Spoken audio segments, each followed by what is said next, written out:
The restaurant was one of those places that didn't bother listing prices on the menu, the kind that assumes if you have to ask, you can't afford it. It was Le Bernardin in Manhattan, chosen for Mom's 60th birthday. My sister Rebecca had insisted on picking the venue. It's Mom's special day, she'd declared 3 weeks earlier during our family video call. Somewhere elegant, somewhere worthy of the occasion. I'll handle the reservation. What she really meant was somewhere expensive enough to make me uncomfortable, somewhere she could remind everyone that she was the successful one. I sat at the corner of the table in the same navy blazer I'd owned for 6 years. Around me, my family gleamed in designer labels and custom tailoring.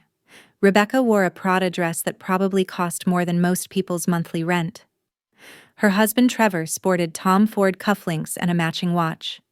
Even my younger brother Mark had shown up in a Hugo Boss suit. I looked like I'd stepped out of a 2018 J. Crew catalog, which honestly was the aesthetic I'd been curating for the past 7 years. So little brother Rebecca began as the second bottle of wine arrived, a $400 Bordeaux that Trevor selected with practiced pretension. "Still doing your internet thing." The table fell silent. It was the kind of pause we all recognized, the prelude to one of Rebecca's carefully orchestrated humiliations. "Yes," I said evenly. "Still doing that." "Daniel runs a successful online business," Mom added quickly, her voice bright with forced optimism. She was trying, as always, to protect me with words she didn't quite understand. Rebecca's laugh rang out crisp and cutting. "Mom, stop. It's sweet that you're supportive, but let's be realistic." She turned toward me, her expression a flawless mix of pity and condescension. "How much are you actually making from your little venture, or whatever it is?" "It's not a blog," I said calmly. "It's an investment and venture capital firm." Trevor snorted into his wine. "A venture capital firm? That's adorable. Rebecca, did you hear that? Your baby brother thinks he's running a VC firm?" Rebecca reached across the table and patted my hand, the same patronizing gesture she'd used when I was 8. "Danny, there's no shame in admitting you're still figuring things out. You're what, 27? Most people your age are still entry-level somewhere. The fact that you're trying entrepreneurship is cute." "I'm 28, I corrected quietly. "Right. 28. Still so young." She took another sip of wine. "Trevor and I were talking, and if you need help, we might be able to get you an interview at my company. Maybe something in operations or assistant to one of the junior project managers." My sister was 33. She graduated from Wharton 5 years ago and immediately joined a tech startup called NeuroLedge, a machine learning platform for enterprise clients. Her MBA and connections had landed her a VP of business development role, and she'd spent the past 5 years making sure everyone knew about her success. NeuroLedge had raised $380 million across 3 funding rounds. Rebecca had been featured in Forbes 30 Under 30. She spoke at conferences. She posted constantly on LinkedIn about disruption, innovation, and scaling. She had no idea that I'd been her company's largest investor since Series A. "That's generous," I said, cutting into my $75 Dover sole. "But I'm happy with my current work." Mark jumped in, younger brother solidarity evaporating the moment Rebecca gave him an approving look. "Come on, Dan. Mom, you said he's still living in that studio apartment in Queens. When are you going to get serious about your career?" "I like my apartment," I replied. It was true. The 600-square-foot studio near Astoria Park cost me $1,800 a month and was walking distance to the subway, the perfect cover for someone managing a $680 million investment portfolio. "You like it because you can't afford anything better," Rebecca said. "Which is fine. Not everyone can be high earners. Some people are just more practical." Trevor leaned forward, clearly enjoying himself. "Rebecca told me you asked to borrow money for rent last year." I had indeed borrowed $1,200 in March 2024, when I was deliberately living lean while allocating capital to 3 new portfolio companies.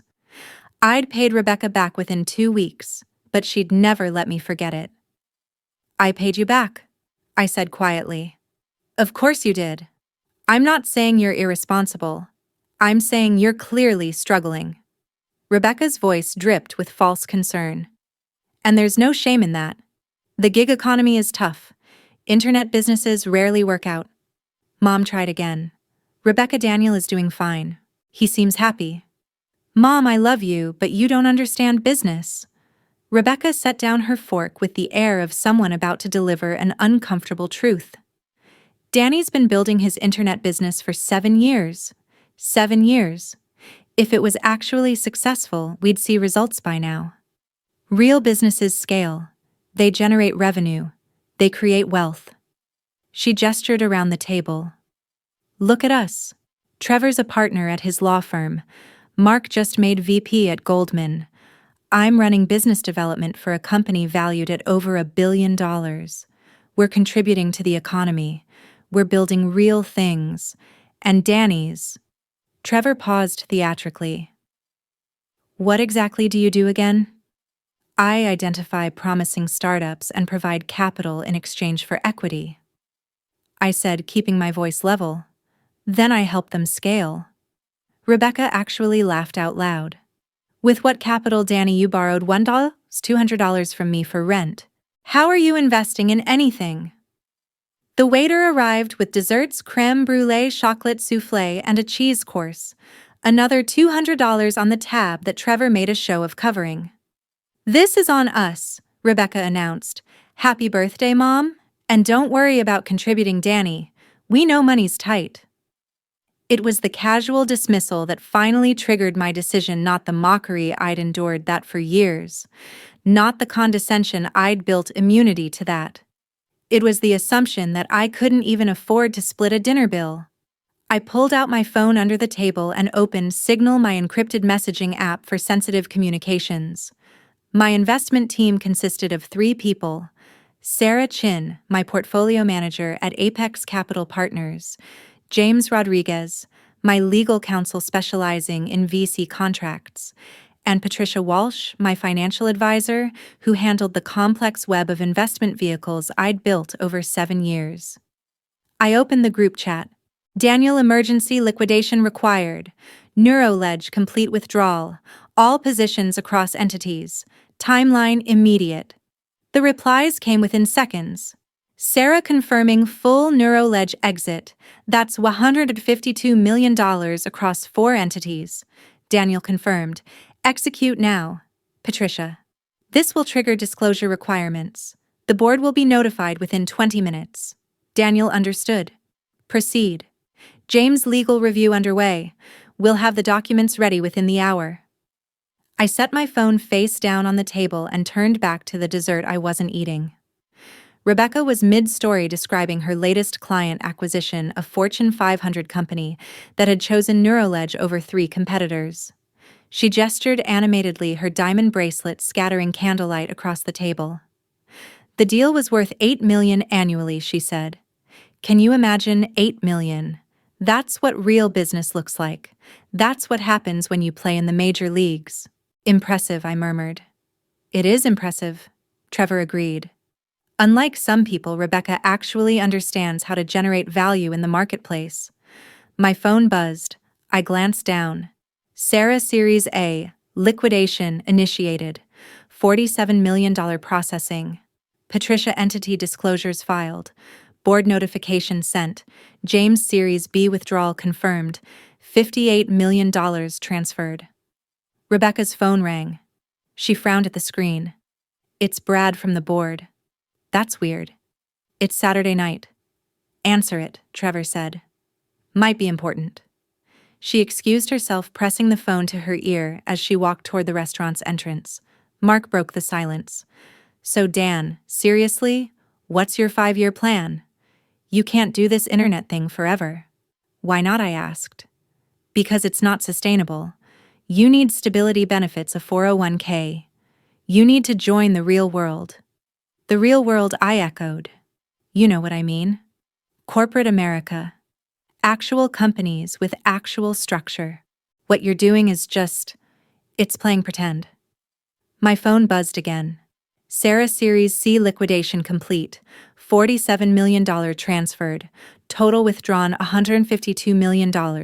Patricia NeuroLedge board has been notified. CEO is being briefed. James all positions cleared. Zero remaining equity in NeuroLedge across all entities. Through the restaurant's floor-to-ceiling windows, I watched Rebecca pacing on the sidewalk, her free hand cutting the air as she spoke. Even from inside, I could see the color draining from her face. Trevor's phone rang next, then Mark's, then surprisingly Mom's. "What in the world?" Mom said, looking at her screen. "It's Rebecca calling me, but she's right outside." Trevor answered his phone. "Babe, what's going on?" We couldn't hear Rebecca's response, but we watched Trevor's expression transform from confused to shocked to horrified in the span of 10 seconds. "That's impossible," he said into the phone. "There must be a mistake. Hold on, I'm coming out." He practically ran to the door. Mark's phone continued ringing, a call from Rebecca that he answered with growing confusion. "Sis, wait, slow down. What do you mean liquidation?" I sat quietly finishing my water. Mom looked at me with worried eyes. "Daniel, do you know what's happening?" "I might," I said softly. Through the windows, I watched Rebecca's animated conversation with Trevor. She was pointing at her phone, then at the restaurant, then back at her phone. Trevor ran his hands through his hair, his carefully styled $200 haircut. Mark ended his call. "Something's wrong with Rebecca's company. Some major investor just pulled out. Like catastrophically pulled out." "How catastrophic?" Mom asked. "She said $152 million. She said it might tank their entire Series D funding round." Mark's face was pale. "She said the board is having an emergency meeting tomorrow morning." Rebecca and Trevor burst back into the restaurant. Rebecca's perfect makeup was smudged. She'd been crying. Trevor looked like he'd seen a ghost. "We need to go," Rebecca announced. "Emergency." "I'm so sorry, Mom. I have to deal with this." "What happened?" Mom stood reaching for her daughter. "Our largest investor just liquidated every single share. $152 million. Gone. Just gone." Rebecca's voice was shaking. "The board is panicking. Our CEO is on a plane back from Tokyo. The Series D investors are spooked. This could destroy everything." "Who was the investor?" I asked quietly. Rebecca turned to me, mascara running. "Some group called Apex Capital Partners. We've never even met them. They've been completely passive for 4 years, and now out of nowhere they're pulling everything." "Apex Capital Partners," I repeated. "They were our anchor investor. Series A, Series B, Series C. They were in every round. They own 22% of the company, and now they're just gone." Trevor was scrolling through his phone frantically. The investment was spread across 4 different entities: Delta Ventures, Epsilon Holdings, Zeta Capital, and Sigma Equity, all managed by Apex. Those were my entities, the same structure I'd used for Morrison Industries, the same careful separation that kept my identity hidden while allowing me to deploy capital strategically. "Why would they pull out?" Mom asked. "No explanation," Rebecca said. "Just a formal liquidation notice filed with the SEC 20 minutes ago. The board got an automated notification. No warning, no discussion, just gone." Mark was reading something on his phone. Holy expletive. This is already hitting Twitter. Someone leaked it. Breaking: NeuroLedge loses $152 million anchor investor. Series D funding in jeopardy. Mark finished reading from his phone. Rebecca sank into her chair. "This will kill the Series D. We were closing a $200 million round next month. But if our anchor investor just fled, no one else will touch us. They'll think we're hiding problems. They'll think the company is failing." "Is the company failing?" I asked. "No. We're growing 40% year over year. We just signed 3 major clients. Our technology is solid. We're profitable." Her voice cracked. "But it doesn't matter. In venture capital, perception is reality. If Apex thinks we're a bad bet, everyone else will too." Trevor was making calls, his voice low and urgent as he stepped away from the table. Rebecca looked at me, tears streaming down her face. "I'm sorry, Danny. I know I was being mean earlier. I'm stressed and I took it out on you. I'm sorry." It was the same apology she always gave after humiliating me, quick, superficial, designed to make her feel better rather than address the actual problem. "It's okay," I said automatically. "It's not okay," Mom said firmly. "Rebecca, you were horrible to your brother. You've been horrible to him for years." "Mom, not now." "Yes, now." Mom's voice had steel in it. "Your brother has never been anything but supportive of you, and you treat him like he's an embarrassment." Rebecca wiped her eyes. "I know. You're right. I'll do better. I promise." She grabbed her purse. "But right now, I need to deal with this crisis. My entire career is imploding." My phone buzzed. Sarah NeuroLedge stock price down 18% in after-hours trading. News spreading fast. Patricia 3 Series D investors have already pulled out. $60 million withdrawn from the round. James CEO has requested emergency meeting with Apex. Wants to understand the withdrawal. I looked at Rebecca's tear-stained face, at Trevor's panicked expression, at Mark's shocked silence. 7 years of careful planning, 7 years of building a $680 million portfolio while living in a Queen studio apartment and wearing the same blazer to family dinners.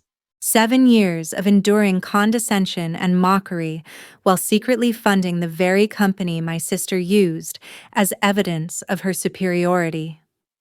"Rebecca," I said quietly, "do you want to know why Apex pulled out?" She turned to me, desperate. "Do you know something? Did you hear something? Your internet business stuff? Do you know people in VC?" "I know a few people," I said. "Can you help? Can you make some calls? I know we don't have the best relationship, but you're my brother. If you know anyone who might invest or who might talk to Apex." "I don't need to call Apex," I interrupted. "I am Apex." The table went silent. Rebecca's expression cycled through confusion, disbelief, and then something approaching horror as she processed what I'd said. "What?" I pulled up my phone and opened the Apex Capital Partners dashboard, the same dashboard I'd used for years, detailing every investment, every entity, every dollar. Apex Capital Partners, principal investor, Daniel Robert Chin. Total assets under management, 680, 447, 332. Recent transaction, NeuroLedge Incorporated. Complete liquidation. Delta Ventures LLC, $47,200,000. Epsilon Holdings, LP, $58,100,000. Zeta Capital Partners, $30 $500,000. Sigma Equity Group, $15 and $200,000. Total withdrawal, $152,000. Status complete. I connected my phone to the restaurant's display screen, the same screen they'd been using to show Mom's photos throughout the evening. The portfolio filled the wall-size display. Rebecca stood slowly, walking toward the screen as if in a trance. That says your name." "Yes." "But that's not possible. You asked me for rent money." "I borrowed $200 as a test," I said calmly. "I wanted to see if you'd lord it over me." "You did." Trevor was staring at the display. "You have $680 million. Give or take," I said. "The crypto holdings fluctuate significantly." Mark's voice was barely a whisper. "You were NeuroLedge's largest investor. Since Series A. 4 years ago, Rebecca came to me not knowing who I was and told me about this exciting startup she just joined. She said they were raising $50 million. She said it was a great opportunity for real investors." I pulled up the Series A documents. "I invested $47.2 million through Delta Ventures. When you raised Series B, I added $58.1 million through Epsilon. Series C, another $31.5 million through Zeta. And when you needed emergency bridge financing during the pandemic, I provided $15.2 million through Sigma." Rebecca had gone completely white. "You've been funding my company for 4 years." "Yes." Why didn't you tell me? For the same reason I didn't tell Morrison Industries or the 17 other portfolio companies I've invested in, I said. Because I wanted to see if you'd value me for who I am, not what I have. The display now showed my full portfolio, active investments, 23 portfolio companies, total deployed capital, $445 million, current valuation, $680 million, average return, 52.7%. Rebecca stared at the screen, her eyes widening with each line. You invested in Stripe Notion and... Oh my God, you were in the Figma round before the Adobe acquisition. Early investor, I confirmed. Made $43 million on the exit. Trevor sank back into his chair, his face pale. How is this possible? How does someone living in Queens with a used Honda Civic have $680 million? I started at 21, I said. Sold my first company, an AI platform for content moderation, to Facebook for $18 million. I invested most of it in early-stage startups. A Bitcoin position in 2013 returned 4,000%. Ethereum in 2015, 1,200%. I made smart bets on emerging tech and compounded the returns. I opened my transaction history. At 22, I was managing $50 million. At 24, $200 million. By 26, I'd crossed $500 million. I'm 28 now, and I run one of the most successful micro VC firms in North America. Mom's eyes filled with tears, though not for the same reason as Rebecca's. Danny, why didn't you tell us? Because I wanted you to love me for me, I said quietly. Not for the money. I wanted to see if my family would respect my work for what it was, not for what it was worth. I turned to Rebecca. You've spent 7 years telling me my internet business was fake, that I was playing pretend, that I needed a real job. All while I was funding the company you used as proof of your success. Rebecca's voice cracked. Danny, I'm so sorry. I didn't know. You didn't want to know, I said. I invited you to my office 3 times. You said you were too busy. I sent you articles about my investments, you never read them. I tried to explain what I did, and you interrupted to give me career advice. Mark was scrolling through my portfolio, his hands trembling. You have positions in 47 companies. The combined valuation is... Jesus. If even half of these reach an exit, you'll be worth billions. Probably, I said. The pipeline's strong. Trevor finally found his voice. So when you withdrew from NeuroLedge... I withdrew $152 million, I said evenly, from a company whose VP of Business Development told me tonight that I was playing pretend, that I needed to get serious about my career, and that I couldn't even afford dinner at a nice restaurant. Rebecca was sobbing openly now. I'll apologize. I'll make it right. Please, Danny, you can't destroy my company over this. I'm not destroying anything, I said, echoing a past sentiment. I'm removing my capital from a company whose leadership demonstrated that they evaluate people based on surface appearances rather than actual competence. But I didn't know, Rebecca protested. Exactly, I said. You didn't know, and you treated me like garbage anyway. What does that say about how you evaluate people? If I'm worthless when you think I'm broke but valuable when you know I'm rich, your entire value system is broken. My phone buzzed with another message from Sarah. Sarah Series D collapse confirmed. $140 million withdrawn by investors. NeuroLedge valuation cut from $1.1 billion to $650 million. CEO requesting urgent call. I showed Rebecca the message. She read it and made a sound somewhere between a sob and a gasp. That's a 45% valuation cut. Our stock options are worthless now. The company might not survive. It might not, I agreed. That's what happens when your anchor investor loses confidence. But you didn't lose confidence in the company, Trevor said slowly, understanding dawning. No, I confirmed. I lost confidence in the leadership, specifically in the person who spent 4 years convincing me that my contribution was worthless while living off my investment returns. Rebecca had sunk to the floor, her Prada dress pooling around her. What do I do? How do I fix this? You can't. I said. The SEC filings are public. The liquidation is complete. My capital has already been reallocated to companies whose leadership treats people with respect, regardless of their perceived status. Mark was still staring at the portfolio display. Where did it go? The $152 million. I pulled up my recent allocation decisions. I split it across 4 new investments: a biotech startup founded by a former janitor who taught himself molecular biology, an AI company led by a community college dropout, a renewable energy firm started by 3 women who couldn't get funding from traditional VCs, and a logistics platform built by a warehouse worker who spent 10 years learning supply chains from the ground up. People like you, Mom said softly. People who were underestimated, I corrected. People who built something real despite everyone telling them they weren't qualified. People who proved that competence isn't about credentials, it's about execution. Rebecca was making phone calls now, frantic conversations with board members and investors. Trevor had joined her. Both of them huddled in the corner trying to salvage what they could. Mark sat across from me, his expression shell-shocked. I can't believe you lived like this. The apartment, the clothes, the borrowed rent money, all while managing $680 million. It was necessary, I explained. If people knew they'd treat me differently, they'd want things from me.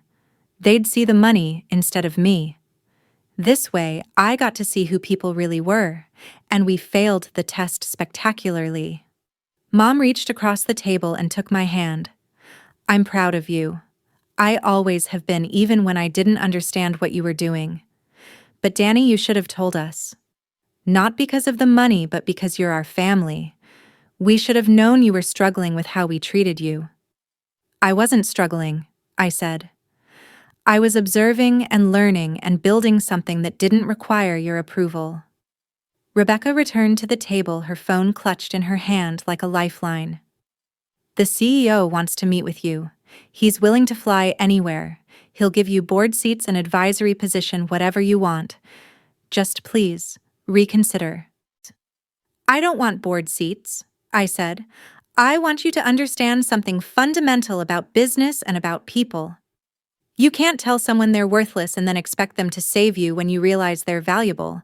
That's not how respect works. I know.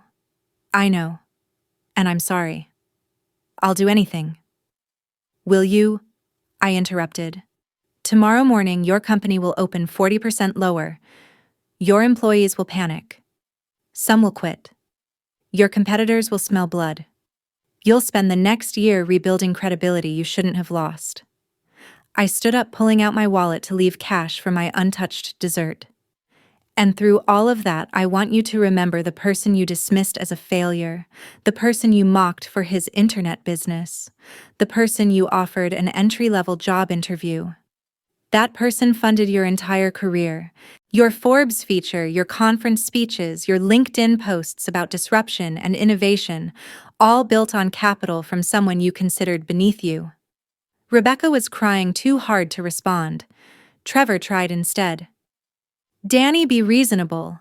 Rebecca made mistakes. But you're destroying dozens of lives.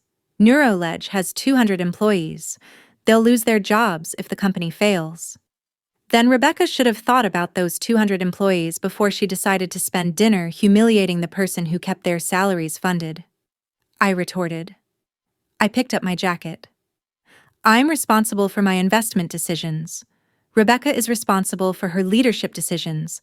Actions have consequences. Mark stood abruptly. Wait, I was part of this too. I mocked you. I told you to get serious. I'm sorry. What can I do? Nothing, I said. You can do nothing. That's the point. For 7 years you could have asked about my work. You could have shown interest. You could have treated me with basic respect. You chose not to. Now the opportunity is gone. Mom walked me to the door. Will you come to Sunday dinner next week? I'm moving to Palo Alto on Wednesday, I said. I'm opening a physical office for Apex. I have 17 portfolio companies that need hands-on support. You're leaving New York? It's time. I've learned everything I needed to learn here. She hugged me tightly. Call me, please, Mom pleaded. Regardless of everything else, call your mother. I will. I promised. And I meant it. Mom had been ignorant, not malicious. She defended me in her limited way. She deserved more than radio silence. Rebecca caught up to us at the door. Danny, please, I'm begging you. Not for me, for the employees, for the company. They don't deserve to suffer because I was a terrible sister. You're right, I said. They don't deserve it, which is why you should have been a better leader, a better sister, a better person. I handed her a business card, my real one, with Apex Capital Partners printed in embossed letters. If you want to understand what happened tonight, really understand it, think about this. I've been in your board meetings for 4 years. Every quarterly presentation, every strategic planning session, every financial review, I was there participating through my representatives, providing input that shaped your company's direction. Rebecca stared at the card. But at family dinners, you wouldn't let me speak. You interrupted when I tried to explain my work. You dismissed my opinions. You treated input from a $680 million investor as worthless because you thought that investor was your broke little brother. I opened the restaurant door. That's not just bad sibling behavior, that's bad business, and I don't invest in bad business. I left her standing in the doorway, the card still in her hand. My phone buzzed as I walked toward the subway. Sarah 4, new term sheets ready for your review. Total deployment $165 million. Patricia portfolio rebalancing complete. Apex position strengthened. James legal review of new investments complete. Ready to proceed. I texted back, proceed with all 4. Send final documents to my new Palo Alto address. The subway platform was quiet for a Saturday night. I sat on a bench watching trains come and go, thinking about 7 years of careful observation and strategic patience. My phone rang. I answered. The CEO wants to know what it would take. She said, her voice raw from crying. To get you to reconsider. Name your price. There is no price, I said. This isn't a negotiation. Then what is it? A lesson, I said. For you, for Trevor, for Mark. For every person who thinks they can measure someone's worth by their apartment size or their car or their clothes. For everyone who mistakes quiet observation for incompetence. I learned the lesson, she whispered. I swear I learned it. Good, I said. Then apply it to how you treat your employees, to how you evaluate candidates, to how you judge people. Because the next person you dismiss might not be as patient as I was. They might not spend 7 years giving you chances. They might just walk away immediately. Danny, I have to go, I said. My train is here. I ended the call. The train pulled into the station. I boarded, finding a seat by the window.